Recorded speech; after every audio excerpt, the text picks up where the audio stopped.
Celui qui, dans son village, ne connaît personne, n'est pas proche du pouvoir, il n'a pas de chance d'être évacué. Mais j'ai regardé ce qu'on dépense en évacuation sanitaire. Depuis un bon moment, j'ai commencé par m'intéresser à l'actualité au Bénin. Dans ce pays frontalier, frère, vraiment, il y a eu un monsieur qui est venu à la tête de ce pays. Et au lieu d'être un président pour ce peuple que je respecte beaucoup, vraiment le monsieur, il a fait le choix d'être plutôt un leader. Et dans cette vidéo, je vais m'assurer de parler de ces deux actions que ce monsieur a posées qui prouvent que c'est vraiment un monsieur qui prouve que c'est un monsieur, un leader vraiment pour le peuple. Et je vais aussi parler des impacts que cela a sur le peuple béninois, des impacts positifs bien sûr, mais peut-être ces impacts aussi peuvent se ressentir sur d'autres personnes sur le continent africain, notamment des pays frontaliers et surtout des personnes qui se lancent dans ce secteur-là. Bienvenue donc dans cette vidéo sur la chaîne Entreprends chez toi.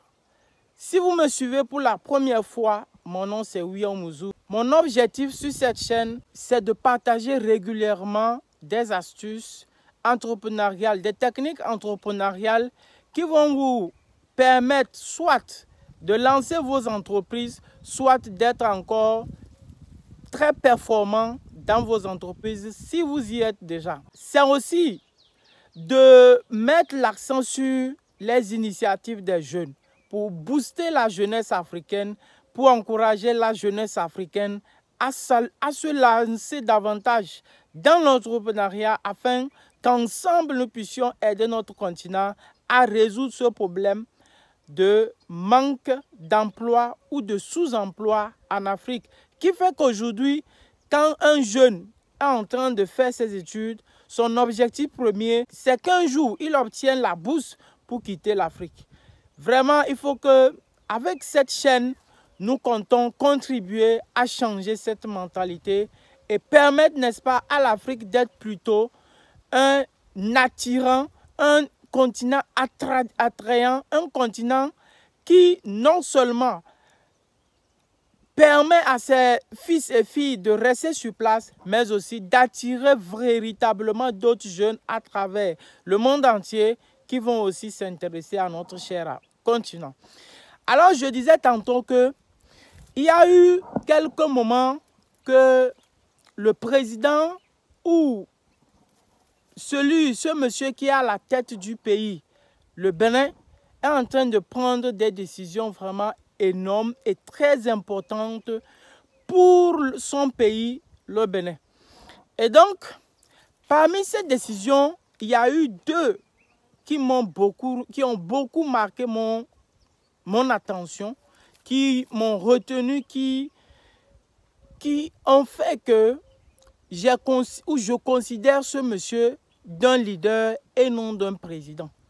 Parce que ces actions, il faut l'avouer, c'est difficile de voir des personnes qui sont à la tête des pays en Afrique qui prennent ce genre de décisions. Mais avant que je vous parle de ces actions, sachez qu'un leader, c'est une personne qui, de par ses actions, impacte une génération sur le long terme et de façon positive. Je répète, un leader, c'est une personne qui, de par ses actions, impacte sa population ou ses semblables sur une longue période. Voilà. Donc, ce monsieur a eu à prendre deux décisions. La première des décisions qu'il a eu à prendre qui permet à son pays vraiment de se lancer dans une dynamique vraiment incroyable, c'est dans le domaine de la santé. Et dans le domaine de la santé, ce leader, M. Talon Patrice, il a vraiment tenu un discours au cours duquel il était dérangé du fait que ses concitoyens quittent son pays et vont se soigner dans d'autres pays lorsqu'ils sont un peu malades. Et donc ce monsieur vraiment était très touché par ce phénomène qui était là, qui perdurait bien avant son arrivée au pouvoir. Et ce phénomène, lorsque nous jetons notre regard sur tout le reste du continent, nous remarquons que partout en Afrique, à l'exception de quelques pays, le même phénomène se répète, notamment au Ghana, au Sénégal, en Côte d'Ivoire. Parce que lorsque j'ai discuté avec certains amis dans ces pays, je me suis rendu compte que le phénomène est vraiment le même dans ces genres de pays. Et donc, le monsieur récemment a fait un discours où il disait que son objectif, c'est d'arrêter tout ça là. Je vais mettre juste la vidéo. Je vais vous laisser écouter juste la vidéo et on revient. Ces derniers temps, on me reproche de ne plus autoriser beaucoup d'évacuations sanitaires. Parce que tous les ans, on envoie beaucoup de gens en France se faire soigner. Ceux qu'on envoie se faire soigner en Afrique du Sud, au Maroc, en France. Mais c'est qui? Ce sont ceux qui ont droit, surtout les fonctionnaires, les ayants droit de l'État, les ministres, les parents du président, les amis du président, les amis de mes amis, les parents de mes parents. Parce que ceux-là, quand ils vont faire un dossier, on demande que le président autorise. Le président regarde, ah, c'est telle personne, il faut l'évacuer. Celui qui, dans son village, ne connaît personne, n'est pas proche du pouvoir, il n'a pas de chance d'être évacué. Mais j'ai regardé ce qu'on dépense en évacuation sanitaire. Des dizaines de milliards pour quelques personnes. Et j'ai dit, on va réformer aussi notre modèle d'évacuation sanitaire. Il faut qu'on fasse l'effort d'améliorer les soins de santé au Bénin pour que le plus grand nombre soit soigné au Bénin. Ceux qui ont l'argent eux-mêmes, ils vont aller en France, aux États-Unis, en Afrique du Sud. Mais notre argent, nous tous là, ça va servir à soigner le plus grand nombre. On va améliorer les soins de santé. Et il y a des gens, pour un défaut de 1000 francs CFA, vont mourir. Pendant ce temps, on dépense 20 millions, 40 millions, 50 millions, 100 millions de francs CFA parfois pour seulement soulager la douleur de certaines personnes qu'on envoie en France, aux États-Unis ou en Afrique du Sud, parce qu'ils ont une maladie qu'on ne peut plus guérir. Ils ont un cancer en phase terminale. Ça fait mal, ça fait pitié, parce que nous sommes tous des malades debout. Mais dépenser 50 millions de francs CFA pour le plaisir d'envoyer une évacuation à un parent, alors que 50 millions peuvent soigner et sauver 1000, 2000 personnes. Comment on peut être devant de telles réalités et rester insensible? Quand on n'est pas concerné, on n'a pas vu, il n'y a pas de problème. On fait sa vie. Mais quand dans une fonction, et on voit ça, ça interpelle ma conscience. Ça me brise le cœur. Je dis, mon Dieu, merci de m'avoir donné la chance de faire quelque chose avant de te rejoindre. Et c'est pour ça que je suis en train de réformer, vous allez l'entendre si vous ne l'avez pas encore entendu, les évacuations sanitaires. J'ai pris un prestataire unique, avec des gens que j'ai mis dedans pour dire, il faut voir les dossiers les plus urgents, plus impératifs, et faire beaucoup d'économies pour que ces économies-là aillent à l'amélioration du plateau technique, à la construction d'autres hôpitaux, parce que j'ai programmé que nous allons construire au Bénin un hôpital de référence internationale qui n'existe peut-être nulle part en Afrique de l'Ouest. Et désormais, nous allons pouvoir soigner nos ministres, moi-même, vous, les privilégiés, ceux qui ont l'argent, qui prennent l'avion, qui vont aux États-Unis, ils vont peut-être se faire soigner désormais à Cotonou. Cet hôpital va soigner également les indigents, les pauvres aussi, et nous n'aurons plus besoin d'envoyer nos malades à l'étranger. Mon programme, ça je le dis devant vous, haut et fort, dans quelques années, nous allons interdire les évacuations au Bénin. Vraiment, quand nous suivons cette vidéo, on n'a plus rien à dire. Tout ce qu'on peut dire, c'est que, en écoutant ce monsieur parler, on sent que c'est quelqu'un qui parle, qui ressent la douleur de son peuple. On sent que c'est une personne qui se met à la place de son peuple. On sent que c'est une personne qui a décidé d'attaquer un problème à la source et un problème, le vrai problème, le problème de la santé. Lorsque vous voyez très bien, il parle des milliards qui sont dépensés dans ce secteur uniquement pour des évacuations sanitaires. Uniquement pour des évacuations sanitaires. On dépense ou on est prêt à dépenser des milliards pour évacuer juste quelques personnes. Juste quelques personnes. Et il a compris que cet argent, au lieu qu'on continue par laisser cette hémorragie externe, continuer par gangréner le secteur de la santé de son pays, il a dit non, il faut arrêter cette hémorragie, il faut stopper l'hémorragie, il faut bloquer les fuites économiques pour que l'argent qui sort du pays, on puisse plutôt l'utiliser, l'injecter dans son propre pays, construire des hôpitaux, de référence même qu'il n'y a pas quelque part où on peut trouver ça en Afrique. Et ça, c'est un défi qui s'est lancé. C'est vrai, au Togo, récemment, il y a eu l'inauguration aussi d'un hôpital de référence. Là aussi, même si ce n'est pas dit, je pense que c'est aussi une action qui est faite, qui est aussi louable parce que ça fait l'une des actions aussi qui contribue à ce qu'on puisse retenir ou on puisse toucher véritablement son économie, l'économie de son pays. Au lieu qu'on laisse les autorités sortir du pays pour aller se faire soigner sur le dos de la population. C'est-à-dire l'argent qui est utilisé pour soigner ces quelques personnes, c'est l'argent du contribuable. Et donc, ça permet de réinjecter cet argent dans le pays pour construire des hôpitaux de référence. Si on peut construire comme ça 2, 3, dans un pays que je respecte, comme le Togo par exemple, ce sera un grand pari gagné. Et donc, c'est ce que ce monsieur a fait. Il a dit, il a été conscient de ce phénomène et il a dit stop. Il faut que ça s'arrête. Et lorsque vous comprenez bien, lorsque vous analysez bien, vous comprendrez le simple fait d'arrêter les évacuations, de stopper les évacuations, vous savez, analysons un peu, voir quels sont les impacts que cela peut avoir dans l'économie d'un pays.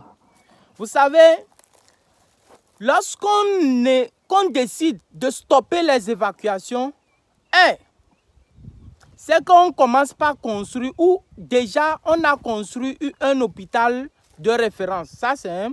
Deuxièmement, c'est qu'il y a eu déjà des hôpitaux ou des cliniques privés qui sont déjà là, qui existaient avant, qui offrent, certains parmi eux, offrent des meilleurs soins. Qu'est-ce qui va se faire? Qu'est-ce qui va se passer?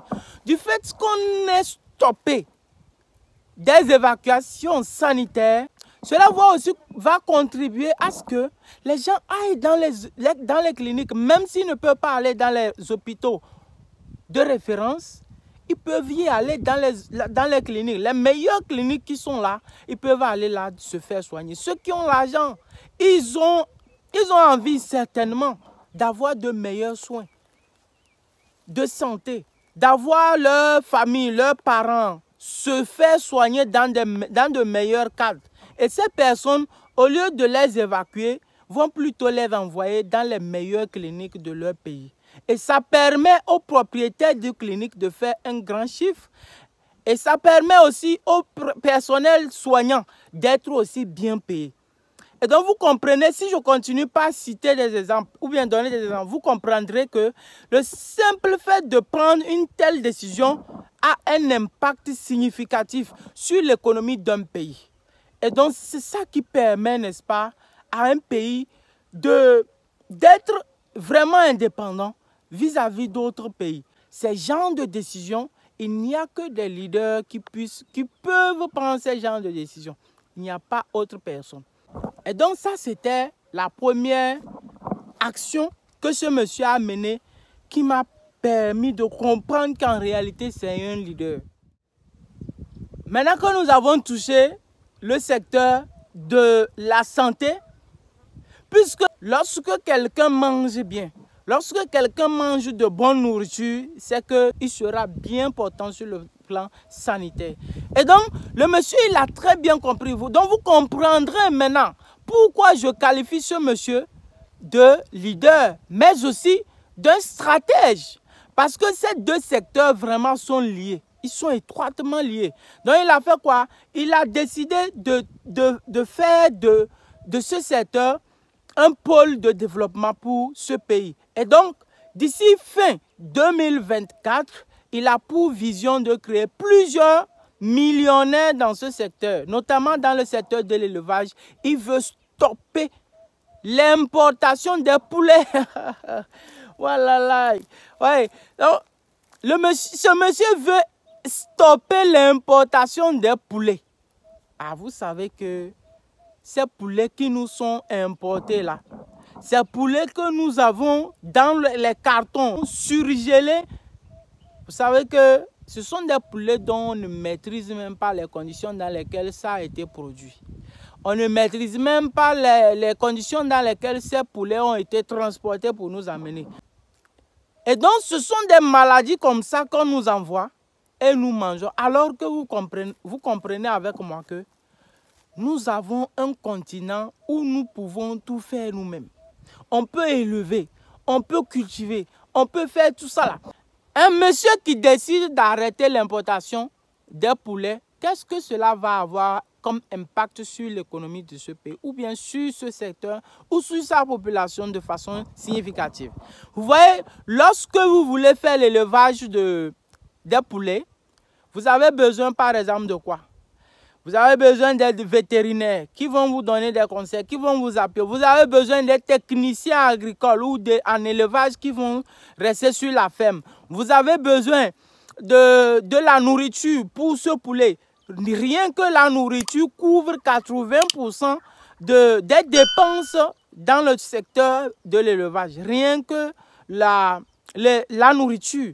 Et du fait que on arrête ou on stoppe les importations de poulets, cela va permettre à ce qu'il y ait vraiment ceux qui sont déjà dans le secteur de l'élevage, ils vont avoir certainement des appuis et on va les amener à produire davantage parce que c'est le manque ou l'indisponibilité des poulets qui font que les gens importent aussi énormément.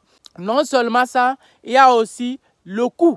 Lorsqu'on prend par exemple un éleveur local qui est là, il fait des efforts, il fait sa production ou il fait son élevage à partir de ses maigres moyens.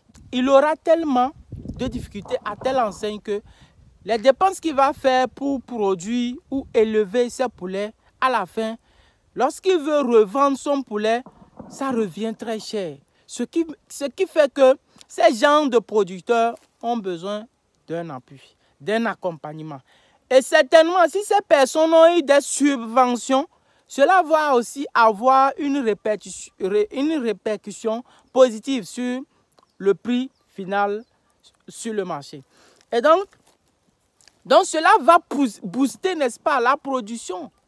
Quand je parle de nourriture, c'est que nous avons le maïs, par exemple, ou spécialement le maïs qui est beaucoup utilisé. Le maïs, le soja, le sorgho qui est utilisé pour l'élevage des poulets. Et donc, ce qui va faire que ceux qui sont dans la production du maïs, eux aussi vont voir aussi leur exploitations, ils seront obligés d'augmenter leurs exploitations. Donc, leur chiffre aussi va augmenter. Donc, vous comprenez, si je continue par toucher de secteur, le transport, puisque cela aussi va avoir un impact sur le transport en interne, c'est-à-dire sur le territoire, puisqu'il faut transporter peut-être transporter la nourriture ou la matière première destinée à l'élevage des poulets. Il faut transporter ça d'une zone à une autre. Il y aura toujours des élevages. Il y aura besoin de l'eau, de l'électricité. Cela va avoir un impact sur le secteur de l'agriculture et tous les secteurs qui lui sont complémentaires. Et voilà comment est-ce que je continue pas à suivre l'actualité de ce pays et je comprends que vraiment le développement est amorcé dans ce pays. Et j'ai compris que les Béninois ont plutôt du leadership. Leur leadership n'est pas n'importe lequel. C'est un leadership qui inspire. C'est un leadership inspirant. C'est un leadership vraiment à saluer. Si vous avez aussi d'autres choses à nous apporter comme information par rapport à ce qui se fait dans ce pays ou dans vos pays, dans vos différents pays, vous n'avez qu'à nous écrire en commentaire parce que nous n'estimons pas connaître tout. Il y a certainement des choses que vous connaissez, que vous pouvez aussi nous apprendre. Donc les gars, je vous remercie et on se retrouve dans la prochaine vidéo. C'était votre ami William Mouzo. Ciao, ciao.